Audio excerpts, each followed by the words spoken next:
Dispersion का concept हम लेंगे, जैसे कि हमने पीछे डिफाइन किया कि एन की जो वैल्यू है that depend upon frequency and the wavelength. तो इस टॉपिक में हमने ये देखना कि अगर किसी भी मटेरियल को हम प्लेस कर दें इलेक्ट्रोमैग्नेटिक रेडिएशन के सामने, इलेक्ट्रोमैग्नेटिक फील्ड के अंदर, तो वहाँ पर डिस्पर्जन का क्या इफेक्ट है with respect to frequency, incident frequency and reflected frequency या वेवलेंथ एंड सो ऑन। और फिर डिफरेंट फ्रीक्वेंसी पर उनका बिहेवियर हम स्टडी करेंगे। This is called dispersion relation.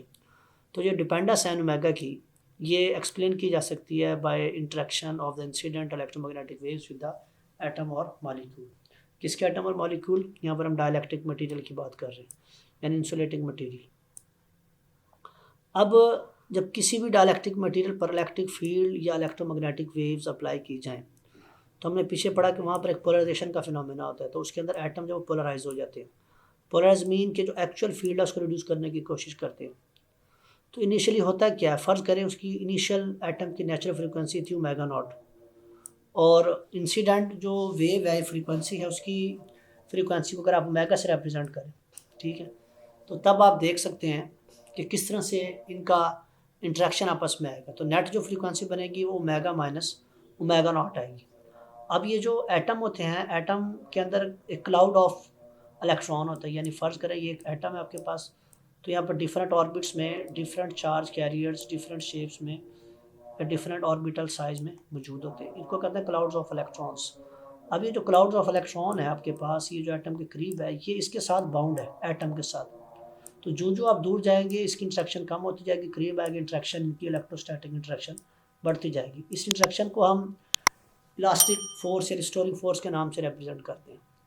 यानी इनका इलास्टिक कांस्टेंट फर्ज करके के ले लेते हैं, जैसे कि आपने हुक्स लॉ में पढ़ा था, restoring force F is equal to minus k x. यानी ये जो फोर्स है, ये जो इंट्रैक्शन है, ये फॉलो करती है रिस्टोरिंग फोर्स को। तो हमने जैसे पढ़ा N is equal to C over V, ये सी की वैल्यू है, ये वी की वैल्यू यहाँ पर पुट कर देंगे, सी की वैल्यू और इसमें वी की वैल्यू। इनको सॉल्व करेंगे तो ये कंबाइन कर देंगे epsilon not over mu naught, epsilon over epsilon not, mu over mu naught. जैसे कि हमने पढ़ा था कि ये चीज़ जो है कांस्टेंट के इक्वल होती है, और इसकी वैल्यू हम नॉर्मली क्या लेते हैं, 1, ठीक है। तो ये के एम के ई, यानी constant for magnetic field, constant for electric field. तो यहाँ पर एन इज इक्वल टू के एम के ई। के एम आप फेरोमैग्नेटिक मटेरियल के अलावा 1 लेते हैं, तो अगर आइसोटोपिक वैल्यू इसकी 1 ले रहे हैं तो एन सिंपली आ जाएंगे अंडर रूट के ई, और के ई का मतलब एप्सिलॉन ओवर एप्सिलॉन नॉट। अब हम इसकी डिस्पर्जन की इक्वेशन निकालेंगे दो डिफरेंट मेथड से, एक विदाउट डैम्पिंग और फिर with damping effect.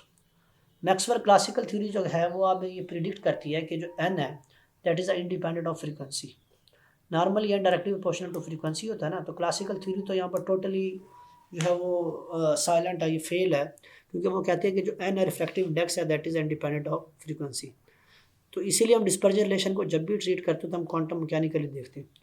Quantum mechanically क्या होता है कि जैसे कि मैंने आपको स्टार्ट में बताया था कि जब भी किसी डाइलेक्ट्रिक मटेरियल को इलेक्ट्रिक फील्ड में प्लेस किया जाए तो उसके अंदर एक पोलराइजेशन का इफेक्ट प्रोड्यूस होता है, जो कि एक्चुअल फील्ड की स्ट्रेंथ को कम करता है, जिसको हमने डीपोलराइजेशन का नाम दिया था। तो P was proportional to E। तो जितना इलेक्ट्रिक फील्ड ज़्यादा होगा उतनी पोलराइजेशन ज़्यादा होगी, जितना E कम होगा उतनी पोलराइजेशन उसमें क्या होगी, कम होगी। तो इसको जब ख़त्म करते हैं या कांस्टेंट लगा देते हैं कि यानी एप्सिलॉन माइनस एप्सिलॉन नॉट, और ये जो आपके पास वैल्यू है इसको हम रिप्लेस करेंगे with the elastic storing force के साथ। हुक्स लॉ को हम फॉलो करेंगे जिसमें आप पढ़ते थे F is equal to minus k x. तो ओमेगा नॉट कैसे होता था, के ओवर एम। ये कहाँ से आता था, अगर आपको याद हो हुक्स लॉ में पढ़ते तो omega naught was equal to k over m simply. तो ई का मतलब है इलेक्ट्रिक, और यहाँ ई से मुराद है इलेक्ट्रॉन या चार्ज। तो के की वैल्यू आएगी एम ओमेगा नॉट स्क्वायर। तो एफ इज इक्वल टू होता था माइनस के एक्स, तो के की वैल्यू यहाँ पर ये पुट कर देंगे आप, माइनस ओमेगा नॉट एम। और इसी तरह से इलेक्ट्रिक फील्ड के लिए फोर्स का फार्मूला होता है F is equal to q naught E. तो ये आपके पास रिलेशन आ जाएगा दोनों का। और सिंपल इलेक्ट्रिक फील्ड का फार्मूला होता था ई नॉट कॉस ऑफ के एक्स माइनस ओमेगा टी या के जेड माइनस ओमेगा टी। अगर आप एक्स एक्सिस में ले रहे हैं तो एक्स आएगा, जेड में लेंगे तो जेड आएगा। नॉर्मली हम जो इसकी डायमेंशन है उसको अभी कंसीडर कर रहे हैं 0, यानी फ़र्ज़ करें यहाँ पर डायमेंशनली आप अभी इसकी डिस्कस नहीं कर रहे, इसको विदाउट डायमेंशन डिस्कस कर रहे हैं, जनरल बात कर रहे हैं। अगर जेड को हम कंसीडर कर लें 0, ठीक है, यानी localisation with respect to time, हम इसको कर लें तो E is equal to E naught cos of omega t. तो ये ई टी की वैल्यू आप इसके अंदर यहाँ पर पुट कर देंगे। तो F is equal to q naught into this one. Lorentz formula जो हमें ये बताता है कि आप टोटल फोर्स निकाल सकते हैं, यानी इलेक्ट्रिक फील्ड प्लस रिस्टोरिंग या मैग्नेटिक फील्ड।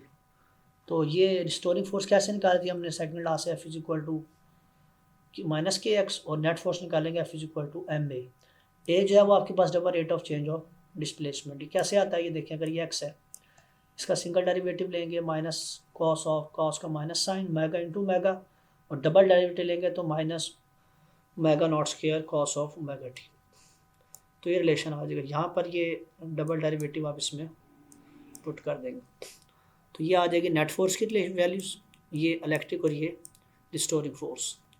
इनमें अगर आप देखें ये हमने यूज़ किया एक्स की जगह x not cos of omega t. तो ये x not cos omega T इसमें भी मौजूद है, इसमें भी मौजूद है। इसमें अगर हम इसे डिवाइड कर दें तीनों आपस में ये एक्सप्रेशन कैंसिल हो जाएंगे, तो यहाँ पर ये सिंपली बचेगा।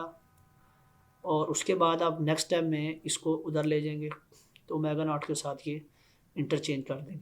तो ये आ जाएगा m E x naught omega naught square minus omega square is equal to q naught E. यानी यहाँ पर एक कॉस से कॉस आपने कैंसिल कर दिया और एम ई एक्स नॉट को कॉमन ले ली। एक्स नॉट की वैल्यू निकालना चाहते हैं तो ये नीचे डिवाइड कर देंगे, तो ये एक्स नॉट की रिलेशन आ गई क्वेश्चन 3.26। इसको आप पुट कर देंगे क्वेश्चन 3.24 में, ये जो भी हमने ऊपर डिफाइन की थी दिस वन यहाँ पर आ जाएगा। तो एक्स की जनरल वैल्यू आ जाएगी x not into cos of omega T. ठीक है, ये हमने पुट कर दी। उसके बाद इसको सॉल्व किया, सिंप्लीफाई किया। ये जो E naught cos of omega t this equal to E t, तो x t is equal to q naught over m omega naught square minus omega into E of t. तो this is the expression for the dispersion relation. अब इसके different possible cases आएंगे कि जब frequency equal है, frequency greater है और smaller है।